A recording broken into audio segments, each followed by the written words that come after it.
Enfin, les rédactrices sont revenues. Après New York, Londres et Milan, la grande caravane de la mode prend ses quartiers parisiens pour présenter les collections prêtes à porter de l'hiver prochain. C'est aujourd'hui le premier jour consacré aux jeunes créateurs, les stars montantes.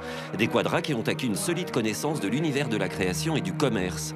Exemple, le Belge Cédric Charlier, passé par Lanvin et Cacharel, est maintenant adossé au puissant groupe italien AEFE. Quant à sa création, je suis parti des enluminures médiévales et également je les ai contrastées avec des inspirations d'art brut. Les enluminures médiévales m'ont amené justement à aller chercher ces motifs, la précision de ces motifs, la sophistication de ces motifs. Les silhouettes sont rondes et longues à la fois. Pour Charlier, le prêt-à-porter de luxe doit être un fantasme ancré dans la réalité. Moi, j'adore les gens qui prennent des risques, quitte à faire n'importe quoi. Ou je suis pour les fautes de goût. À partir du moment où vous vous amusez, c'est tout le principe de la mode. Donc voilà, moi je trouve ça cool. Rester cool dans la mode, c'est surtout assurer la notoriété de son défilé pour assurer la notoriété de sa marque. Le défilé d'Anthony Vaccarello, second créateur belge de cette première journée, est le plus applaudi, le plus abouti, le plus sexy. C'était un peu des coupes un peu plus droites, un peu plus 60, à travers des yeux un peu plus 90, par mon interprétation, enfin, je n'étais pas là en 60.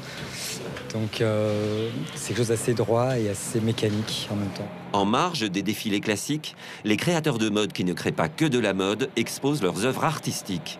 Le Danois Henrik Vipskov a investi les Galeries Lafayette pour exposer sa vision du coup, à l'aide de plusieurs centaines de kilos de laine. Vipskov est également musicien, batteur. On peut dire que c'est un des premiers instruments. Avant, il n'y avait que des sons. Dans la plupart des pays, ça a commencé avec des percussions.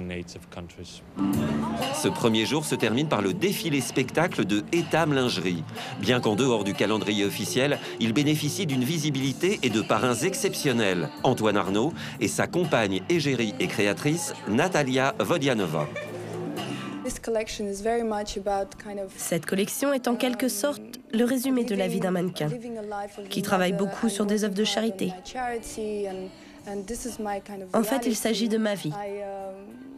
Je me souviens des années passées. Je regarde aujourd'hui ces jeunes filles qui défilent ce soir. Je les regarde et je ressens de la nostalgie pour cette époque.